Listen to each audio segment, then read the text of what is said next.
If you have a smartboard with IQ software in your classroom, huddle space, or conference room, there's a new way to share ideas using Smart's latest app, InkScan.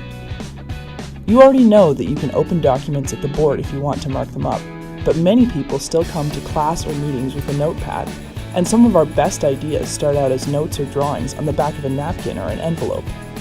That's where InkScan comes in.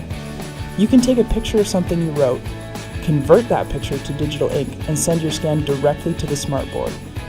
The board will recognize and allow you to interact with the ink.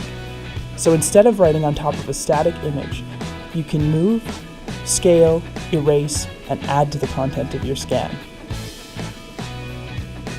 Download InkScan for free and try it for yourself. Send your notes from the page to the board so your ideas can keep growing.